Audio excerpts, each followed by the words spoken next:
Hi. So చెప్పు serial artist ఎందుకు అవ్వాలనిపించింది? నాకు యాక్టింగ్ అంటే ఫస్ట్ నుంచి ఇష్టం. ఓకే. సో నేను ఇన్‌స్టా నుంచి స్టార్ట్ చేశా. వీడియోస్ చేయడం సో అలా స్టార్ట్ చేశా. సో తర్వాత నాకు కొన్ని ఆపర్చునిటీస్ వచ్చాయి. సీరియల్ నుంచి, జీ నుంచి సో అలా నాకు కొన్ని వచ్చాయి. కానీ కొన్ని ప్రాబ్లమ్స్ వల్ల నేను అది యాక్సెప్ట్ చేయలేదు. ఓకే. తర్వాత ఏంటి అంటే ఇంక నేను లైట్ తీసుకున్నా. సీరియల్స్ అనేది కొంచెం కరెక్ట్ కాదు అన్న ఒక వేలో నేను ఆగిపోయాను అప్పుడు. ఓకే. సో నువ్వైనా అనుకున్నావా లైక్ నాకు ఇన్‌స్టాలో ఇంతమంది ఫాలోవర్స్ వస్తారు అని చెప్పేసి? వస్తారు అని అనుకొని చేయం కదా. ఫస్ట్ నాకు రాధా అఫీషియల్ అని ఒకటి ఉండింది. ఓకే. సో అది నేను చేశాను. దాంట్లో కూడా మంచిగానే రీచ్ వెళ్ళి ఫాలోవర్స్ వచ్చింది. తర్వాత నాకు ఎందుకు కొంచెం నచ్చలేదు. ఎందుకురా ఇది ఇన్‌స్టా నాకు వద్దు, చేయడం కరెక్ట్ కాదేమో అని నేను ఇంకా డిలీట్ చేసేసేదాన్ని. కోపంలోనో సంథింగ్ దేంట్లోనో చేసేసాను. చేసిన తర్వాత మళ్ళీ కొన్ని రోజులు ఆగిన తర్వాత నా ఫ్రెండ్స్ ఎంకరేజ్ చేశారు. నాకు ఒక ఫ్రెండ్ ఉన్నారు. సో తను ఎంకరేజ్ చేస్తే మళ్ళీ అక్కడి నుంచి స్టార్ట్ చేసి మెల్లమెల్లిగా ఖాళీ ఉన్నప్పుడు చేయడం మెల్లిగా అట్లా స్టార్ట్ చేసా. సో అది. నువ్వు ఇండస్ట్రీకి వచ్చి ఎన్ని ఇయర్స్ లైక్? ఇండస్ట్రీకి ఇయర్స్ అని ఏం లేదు. జనరల్గా రావాలి అని కన్ఫామ్గా నేనేం రాలేదు. కానీ చేస్తే బాగుంటుంది అని నేను ఒక థాట్తో ఉండే. నాకు అంటూ ఎవరు సపోర్ట్ లేరు ఫస్ట్ ఆఫ్ ఆల్. ఏదైనా నేను ఒక్కదాన్నే చేసుకోవాలి. నాకు సపోర్ట్ చేయడానికి ఎవరైనా ఉంటే నేను ఇప్పుడు దీనికైనా కొంచెం ఓన్ స్టెప్ నేను ముందు ఉండేదాన్నేమో. ఎవరు లేక నేను సో ఇక్కడ అలా ఉండి కొంతమంది వల్ల వాళ్ళతో తిరుక్కొని వాళ్ళతో ఫ్రెండ్స్తో తిరుక్కొని అట్లా ఇట్లా నాకు తెలిసేది కాదు ఎవరితో ఎలా ఉండాలి ఏంటి అవన్నీ తెలియక ఇప్పుడు ఇక్కడ ఉన్నాను. అది. ఓకే. సో ప్రాపర్ ఎక్కడ రాదండి? ప్రాపర్ వైజాగ్. సో వైజాగ్ నుంచి అంటే మొత్తం ఫ్యామిలీ హైదరాబాద్ షిఫ్ట్ లేకపోతే? ఫ్యామిలీ మా డాడీకి ఇక్కడ బిజినెస్ ఉంటే సో మమ్మీ డాడీ నేను ముగ్గురం ఇక్కడ వచ్చేసాం. ఓకే. ప్రెసెంట్ ఏ సీరియల్లో వర్క్ చేస్తున్నారు? ప్రెసెంట్ గీత ఎల్ఎల్బి అని స్టార్ మాల్ వస్తుంది. ఓకే. సో దాంట్లో ఒక హీరోకి సిస్టర్ రోల్ చేస్తుంది. అంటే ఇప్పుడు హీరోకి సిస్టర్ అంటే ఆబ్వియస్లీ అవతల పార్టీకి విలన్. అవును. విలన్ అని ఏం కాదు, సాఫ్ట్గానే ఉంటుంది. ఎలా అనిపిస్తుంది షూట్స్ ఇవంతా? బాగుంది. ఫస్ట్ డేలోనే అందరూ బాగా క్లోజ్ అయిపోయారు. అవునా? బాగుంది. కానీ తెలుగు రాదు మా మమ్మీ డాడీ క్యారెక్టర్స్ వాళ్ళకి. కానీ ఓకే. అంటే నార్మల్గా సీరియల్ వాళ్ళు మోస్ట్లీ కన్నడ వాళ్ళనే తీసుకుంటారు. ఎందుకు తెలుగు వాళ్ళు ఎందుకు తీసుకోరు? అది నాకు తెలీదు. యాక్చువల్గా ఈ క్వశ్చన్ కూడా షూట్లో వచ్చింది. వచ్చినప్పుడు నాకు తెలిసిన ఒక ఆయన అడిగా. నాకు తెలిసి ఒక డైరెక్టరు ఆయన అడిగినప్పుడు వాళ్ళు ఏం చెప్పారు అంటే ఇక్కడ నేను చెప్పకూడదు కానీ ఆయన వాళ్ళంటే కొంచెం కంఫర్ట్గా ఉంటారు. సో మన తెలుగు వాళ్ళు ఒక్క సీరియల్ అయితే యాటిట్యూడ్ చూపిస్తారు సంథింగ్ అట్లా. నీ షూట్ మొత్తంలో అంటే తెలుగు వాళ్ళు ఉంటారు కదా, నువ్వు వాళ్ళలో ఎవరైనా యాటిట్యూడ్ చూపించినట్టు అనిపించిందా మరి? యాటిట్యూడ్ ఉంటుంది, అందరికీ యాటిట్యూడ్ అనేది ఉంటుంది. మనం చూపించకంటే వాళ్ళతో మింగిల్ అయిపోతే సో మనకి అది కనిపించదు. అది. సో ఈ ఛాన్స్ ఎలా వచ్చిందంటే యాక్చువల్గా నాకు ఇన్‌స్టా నేను ఉండింది కదా, నాకు మా అన్నయ్య మా వదిన ఉంటారు ఇక్కడే. సో యాక్చువల్గా వాళ్ళు నేను కలిపి మా అన్నయ్య అన్నారు ఒక బిజినెస్ స్టార్ట్ చేద్దాం మన ఇద్దరం అని అంటే ఓకే మేము ఒక బిజినెస్ స్టార్ట్ చేద్దామని ముందుకు వెళ్ళామన్నమాట. లాస్ట్ మంత్లోనే యాక్చువల్గా అది అయినప్పుడు మేము దాని గురించి థింక్ చేస్తున్నాం. ఇంకా ఒక క్లాతింగ్ బిజినెస్ స్టార్ట్ చేద్దాం, మంచిగా ఏదో ఒకటి చేద్దాం ఆన్లైన్ అట్లా అని అనుకున్నప్పుడు ఇది వచ్చిందనమాట. అఖిల్ అని నా ఫ్రెండ్ ఉంటారు. సో ఆయన నాకు ఇది ప్రిపేర్ చేశారు. ఓకే. సో నేను ప్రొఫైల్ పంపించా. ఈరోజు నైట్ 10:30కి ప్రొఫైల్ పంపించా. నెక్స్ట్ డే మార్నింగ్ 10:30కి నాకు లుక్ టెస్ట్కి రమ్మని చెప్పారు. లుక్ టెస్ట్కి వెళ్ళాను, వెంటనే సెలెక్ట్ అయ్యాను. ఆడిషన్ కూడా ఏం లేదు, డైరెక్ట్ సెలెక్ట్ అయిపోయా. అక్కడే మొత్తం అయిపోయింది. షూట్కి వెళ్ళడం కూడా సరిపోయింది. సో ఫస్ట్ వాళ్ళు యాక్సెప్ట్ చేసినప్పుడు నీ రియాక్షన్ ఎలా ఉంది? యాక్చువల్గా నేను చేస్తాను అని కాన్ఫిడెన్స్ నాకు ఉండింది. నేను యాక్టింగ్ చేయగలుగుతానని కాన్ఫిడెన్స్ నాకు ఉంది. కానీ ఎక్కడో ఉంటుంది కదా, ఫస్ట్ టైం ఎక్కడ ఒక ఆడిషన్ ఏమి ఇవ్వలేదు, తీసుకుంటారా మనం చేయగలుగుతామా లేదన్న ఒక దాంతో అయితే వెళ్ళా. ఎంత నా ఫ్రెండ్ అయినా సరే నేను యాక్టింగ్ చేయగలగాలి కదా. అలా వెళ్ళినప్పుడు ఇంకా అంతా అయింది. లుక్ టెస్ట్ చేసినప్పుడు నేను చేసా. పక్కన ప్రాంప్టింగ్ ఉంటుంది కదా, సీరియల్ అంటే అబ్జెస్ట్లీ ప్రాంప్టింగ్ ఉంటుంది. ఆయన చెప్పేదానికి నేను అది చెప్పేసరికి ఆయన కూడా వావ్ చాలా బాగా చెప్పావమ్మా అన్నారు. ఓహో అప్పుడు నేను అనుకున్నావా నేను చేయగలుగుతాను అని. అప్పుడు ఇంక ఓకే, ఇంకెంటనే ఓకే చెప్పినప్పుడు నేను కొంచెం చాలా హ్యాపీగా ఫీల్ అయ్యా. మూవీ ఛాన్స్ అట్లా ఏం రాలేదు? మూవీ ఛాన్స్ నాకు 2 years కాదు 1.5 year బ్యాక్ ఒకటి మూవీ ఛాన్స్ వచ్చింది. యాక్చువల్గా నేను సీరియల్ కోసం భయపడింది, వెళ్ళకూడదని భయపడింది దానివల్ల. నీకు తెలిసే ఉంటుంది ఏంటి ఒక ఇండస్ట్రీ అంటే, నీకు తెలుస్తుంది. అలా ఒక మూవీలో ఛాన్స్ వచ్చింది నాకు. వచ్చినప్పుడు వాళ్ళు నన్ను కమిట్మెంట్ అడిగారు. అయితే నాకు ఇంక అక్కడ భయం వేసింది. నేను అక్కడితో ఆగిపోయా. అంటే నేను ఇంక అక్కడ వెళ్ళకూడదు, వెళ్తే మనం చేయలేము, మనది వేరు ఉంది కదా, అక్కడ కరెక్ట్ కాదేమో అని నేను అక్కడ ఆగిపోయి ఇంకా అదే భయం నేను పెట్టేసుకొని ఇప్పటిదాకా ఉండిపోయా. అంటే ఎక్కడైనా అదే ఉంటుంది, కంపల్సరీ ఒక ఇండస్ట్రీ అనేది కమిట్మెంట్ ఇవ్వాలేమో అంటే నాకు తెలీదు అడుగుతారు అని. నేను ఆ ఒక్క దగ్గర చూసినప్పుడు నేను ఇంకా అది లాక్ చేసేసుకొని అడుగుతారేమో, ఇంకా డెఫినెట్గా ఎక్కడ వెళ్ళినా అడుగుతారేమో అన్న థాట్తో నేను ఏ వచ్చినా సరే రిజెక్ట్ చేసేదాన్ని.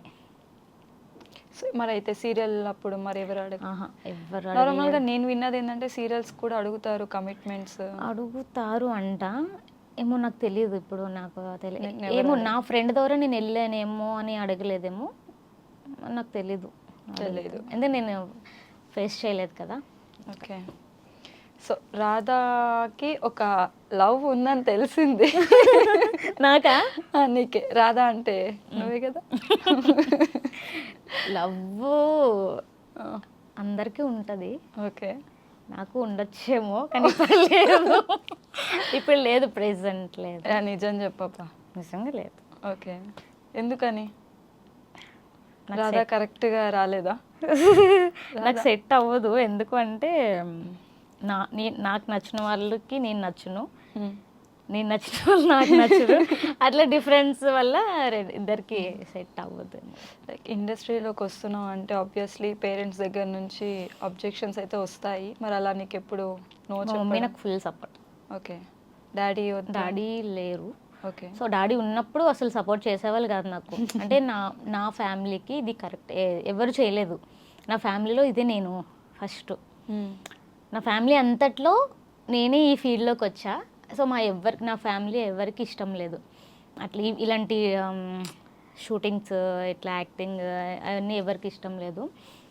కానీ నేను ఎవరు ఏమన్నా సరే నేను చేయాలి, ఏదో ఒకటి నాకంటే ఏదో ఒకటి నేను చేసుకోవాలి కదా, అందుకని నేను వచ్చా.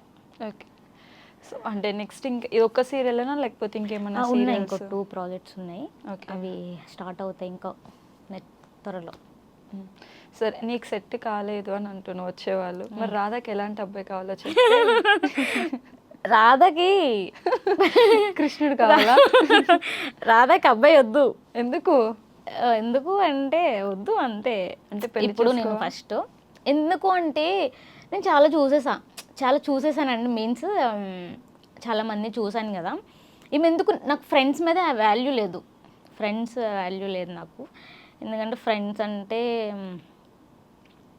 ఇంకా వాళ్ళు వీళ్ళు ఒకటే త్రూకి వస్తారు కదా, అలా అని నాకు వద్దు. ఎందుకంటే నమ్మినా వేస్ట్. వాళ్ళని నమ్ముతాము, వాళ్ళు కూడా నమ్మినట్టు ఉంటారు కానీ నమ్మరు. లాస్ట్కి మనకి చూపిస్తారు ఏంటి వాళ్ళ అవసరం అయిపోయినప్పుడు, అలా ఉంటాయి కదా. సో అలా నాకు అది తీసుకోవాలని లేదు.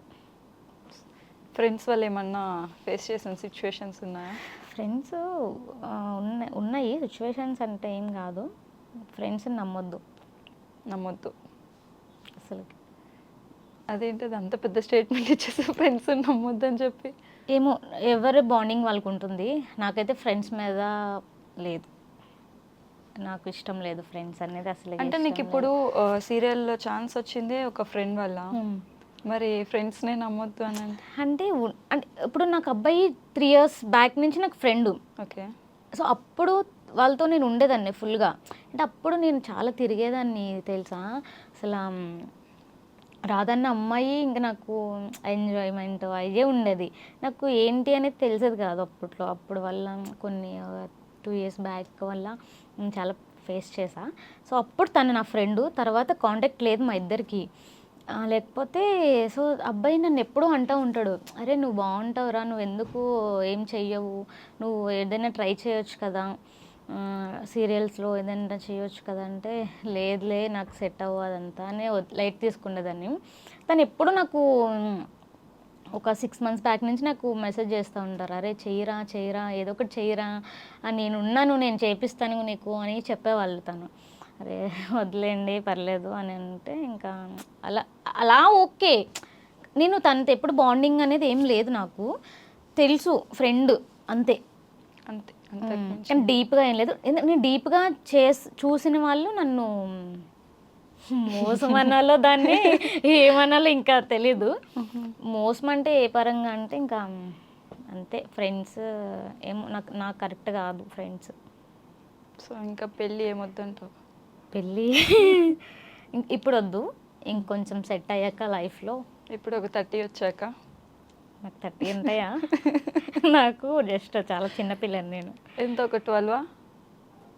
ఇంకొక 2 తీసేసే.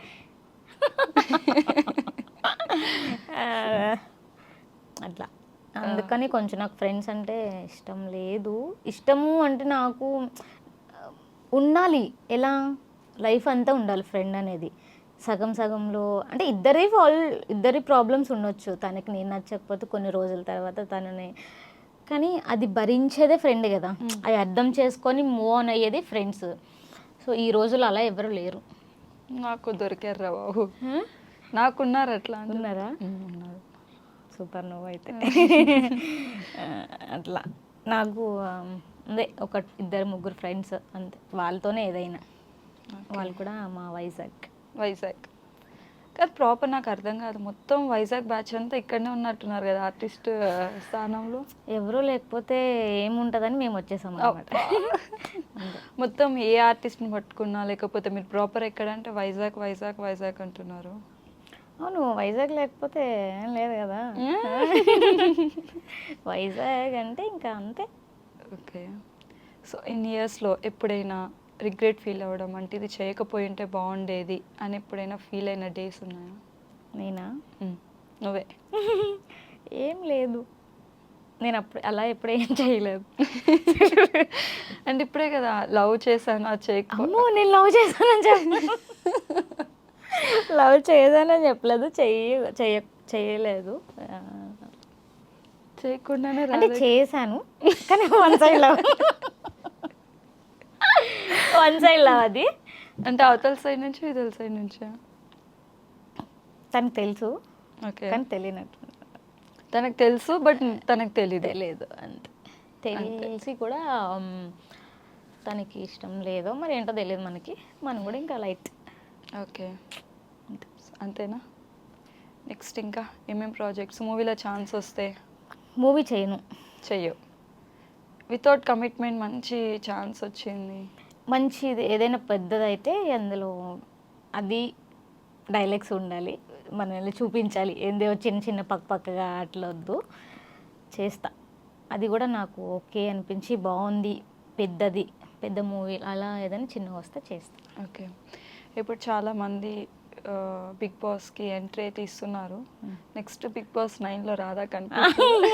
అయ్యో పెద్ద వాట్స్ వాడుతున్నారు. లేదు అస్సలకే లేదు, అది రాదు. వచ్చినప్పుడు వస్తే ఆలోచిస్తా వెళ్తావు అయితే? ఆలోచించుతా, అప్పుడు ఏం చించుతావు అని తెలీదు, ఎలా అనిపిస్తే అలా. ఎందుకంటే నేను ఇప్పుడిప్పుడే స్టార్ట్ చేస్తున్నాను కదా, మేబీ ఛాన్స్ ఉండదు. ఒకవేళ ఉంటే ఇప్పుడు వెళ్ళిన 8th సీజన్లో కూడా చాలా మంది కంటెస్టెంట్లు చిన్న వాళ్ళే, మరి పెద్ద వాళ్ళేం కాదు. మరి ఎందుకు అనుకుంటున్నావు రాదు? నాకు ఏమో, నాకు అనుకుంటున్నా అంటే వస్తే అప్పుడు ఆలోచిస్తా, చేయాలి అనిపిస్తుంది. నీ ఒపీనియన్ ఏంటి అసలు బిగ్ బాస్ మీద? దాన్ని చెత్త అన్నోళ్ళు కూడా ఈరోజు షోలో ఉన్నారు. బిగ్ బాస్ అంటే అక్కడికి వెళ్తే ఏదైనా ఒకటి నేర్చుకోవచ్చు. మనకి అన్నీ తెలుసు అని అనుకోవద్దు, మనకి ఏమి తెలీదు, తెలుసు అని ఫీల్ అవుతాం అంతే. సో అంతమందిలో ఎవరు ఏంటి అనేది ఒక్కొక్కరు ఒకలా ఉంటారు కదా. సో వాళ్ళ దగ్గర మనం ఏదో ఒకటి నేర్చుకోవచ్చు. ఓహో ఇది ఇలా ఉండొచ్చా, ఇలా ఉండాలా, ఇలా ఉండాలనేది మనం ఒక ఇది ఉంటుంది. అది అలాగా నేనైతే ఒక అలా అనుకుంటా. వెళ్తే మాత్రం మనకంటూ ఒకటి ఏదో ఒకటి తెలుస్తుంది Identity. ఆ షోలోకి వెళ్ళినప్పుడు. తర్వాత ఇంకా ఉంటుంది కదా అట్లా అంతే అంటే వచ్చినప్పుడు ఆలోచిస్తా. వచ్చినప్పుడు ఆలోచిస్తా. వెళ్ళడానికి అయితే ట్రై చేస్తా. వచ్చినప్పుడు వస్తే వెళ్ళడానికి అయితే ఇంట్రెస్ట్ ఉంది. ఓకే. సో రాధ అసలు ఏం అవుదాం అనుకుని ఏమైంది? రాధా సీరియల్ ఆర్టిస్ట్ అవ్వాలని అనుకుంది. సో కొంచెం భయపడి బ్యాక్ స్టెప్ వేసింది. సో ఇప్పుడు ఆ భయం లేదు. నీ ఎడ్యుకేషనల్ బ్యాక్గ్రౌండ్ ఏంద్ర మామూలు? ఎడ్యుకేషన్ ప్లేస్ దానికోసం వద్దు, ఏం లేదు. నేను డిగ్రీ చేశాను అంతే. ఓకే. తర్వాత ఇంకా 10th ఫెయిల్ అయ్యానో చెప్తాం అనుకున్నాను నేను. అలా కనిపిస్తాను. అంటే వద్దు నీకు విషయం అన్నావు. తెలుసా, నన్ను అందరూ ఒక సాఫ్ట్వేర్ ఎంప్లాయ్ అంటారు నాకు. అయ్యా. కానీ మన దగ్గర సీన్ లేదని వాళ్ళకి తెలీదు. అవును, ఎందుకని అటు సైడ్ వెళ్ళలేదు? మనకి అది ఎక్కలేదు. ఎక్కలేదు. అంటే రాధా బ్యాక్ బెంచా? బ్యాక్ బెంచ్ అని కూడా చెప్పను, ముద్దుని చాలా బెంచ్లు వేస్తారు నాకన్నా ముందు. సో అందుకే నేను ఆ బెంచ్లన్నీ దాటుకొని వెళ్ళలేకపోయానేమో. అందుకని బ్యాక్ బెంచ్లో ఆగిపోయా. అంతే. కానీ నాకు ఇంట్రెస్ట్ లేకుండే, ఎందుకో తెలీదు. అంటే నాకంటూ వెనకట్ల ఒక బ్రదరు సిస్టర్ అలా ఉంటే. సో నువ్వు ఒక్కదానివే? ఉమ్, ఓకే. నేను ఒక్కదాన్నే. ఫాదర్ ఎక్స్పైర్ అయ్యింది. ఫాదరా 2.5 years అయింది. 2.5 years అయింది. ఆల్మోస్ట్ ఫాదర్ లేకపోతే చాలా స్ట్రగుల్స్ అయితే చూడాలి. మరి అవన్నీ ఎట్లా? ఎట్లా అంటే స్ట్రగుల్స్ అంటే ఏం లేవు, కానీ ఫాదర్ లేదనేది కొంచెం చాలా అంటే మా డాడీ అంటే నాకు చాలా ఇష్టం. మా డాడీ, మమ్మీ, మా డాడీ, నేనే ముగ్గురమే, మాకంటే ఎవరు లేరు. మేము ముగ్గురం ఇంతవరకు లీడ్ చేసుకొచ్చాము. సడన్లీ మా డాడీ లేకపోతే ఇంకా ఎలా ఉంటుంది, మా మమ్మీకైనా నాకైనా చాలా కష్టంగా ఉంటుంది. ఇప్పటికీ మా డాడీ వస్తే బాగుండు అనిపిస్తుంది నాకు, కానీ రాలేరు కదా. సో ఇంకా ధైర్యంగా మమ్మీ నేను ఉండాలి. రిలేటివ్స్ అందరు సపోర్టివ్గానే ఉంటారు? రిలేటివ్స్ అంటే ఎవరికి వాళ్ళే. ఇప్పుడు ఉన్న దీంట్లో ఎవరి ప్రాబ్లమ్స్ వాళ్ళకు ఉంటాయి, ఎవరు లైఫ్ వాళ్ళు లీడ్ చేసుకోవాలని చూస్తారు, కానీ పక్క వాళ్ళ లైఫ్ని ఏదో చేయాలని అనుకోరు కదా. నాకు అయితే ఫ్యామిలీ ఉన్నారు అంటే అంతే, వాళ్ళ మీద నాకు ఏం లేదు అంతే. అంతే మంచి. అంతే, ఫ్యామిలీ ఉండాలి కాబట్టి ఉన్నారు అంతే. కానీ ఎవరి మీద మేము ఆధారపడలేదు, పడము కూడా లైఫ్లో. మమ్మీ నేను ఏదైనా సరే మమ్మీ నేను చేసుకుంటాం. ఎంతవరకు మాకు శక్తి ఉంటే అంతవరకు అమ్మమ్మ తాతయ్య? అమ్మమ్మ ఉన్నారు, తాతయ్య లేరు. మావయ్య, అత్తయ్య. ఓకే. వాళ్ళు సపోర్ట్ చేస్తారు? బాగానే ఉంటారు. బాగుంటారు. అంతే.